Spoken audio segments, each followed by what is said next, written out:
रावण से बड़ा विद्वान, बुद्धिमान और ज्ञानी ब्राह्मण न पहले हुआ है और न कभी होगा।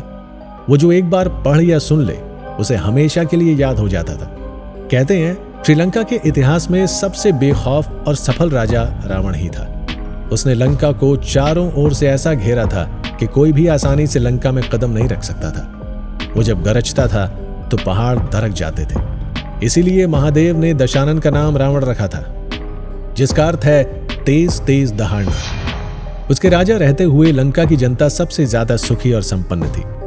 माना तो यह भी जाता है कि रावण के राज में कोई भी अपनी इच्छा से मर नहीं सकता था, क्योंकि रावण ने काल को भी बंदी बनाया हुआ था, जिसकी वजह से रावण की इच्छा के बगैर काल किसी के भी प्राण नहीं छीन सकता था। इसलिए वहां के लोग अब तक रावण की पूजा करते। यही नहीं, आपको जानकर हैरानी होगी कि केवल लंका में ही नहीं बल्कि भारत में भी रावण की पूजा होती है। दक्षिणी भारत और दक्षिणी पूर्वी भारत के कई हिस्सों में रावण को पूजा जाता है। कानपुर में रावण का 155 साल पुराना श्री दशानन मंदिर है। तो मध्य प्रदेश के गांव रावण ग्राम में भी रावण का मंदिर है।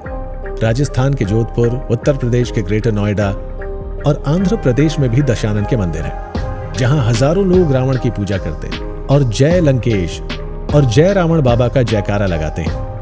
कानपुर के दशानन मंदिर के कपाट केवल दशहरे के दिन ही खुलते हैं। उस दिन रावण की मूर्ति का श्रृंगार किया जाता है, अभिषेक और आरती भी की जाती है। वहां के लोग रावण को सबसे विद्वान ब्राह्मण के रूप में पूजते हैं, जबकि सबको मालूम है कि रावण के व्यक्तित्व पर ब्राह्मण से कहीं ज्यादा राक्षस हावी था। अब सवाल यह है कि सब कुछ जानने के बाद रावण की पूजा क्यों होती है? वहां के लोगों का मानना है कि पूजा वो रावण के ज्ञान और बुद्धि की करते हैं, जिसने 9 ग्रहों को भी अपने वश में कर लिया था। मान्यता यह भी है कि इसी दिन रावण का जन्म हुआ था और उसी दिन प्रभु राम के हाथों उसका अंत भी हुआ था। इसीलिए दशहरे की सुबह रावण का जन्मदिन मनाते हैं और रात को उसके अहंकारी रूप को जलाते हैं। तो दोस्तों, रावण के पूरे जीवन से हमें जो सबसे बड़ी और अहम सीख मिलती है वो ये कि चाहे आप कितने ही बुद्धिमान, ताकतवर और महान क्यों ना हो, आपको घमंड नहीं करना है। घमंड ही सबसे बड़ा दुश्मन है इंसान की कामयाबी का। जैसे ही आपको घमंड होना शुरू हो जाता है, आपके सारे गुण धीरे धीरे खत्म होने लगते हैं। फिर कुछ ही समय में अच्छे बुरे का अंतर समझ आना भी बंद हो जाता है।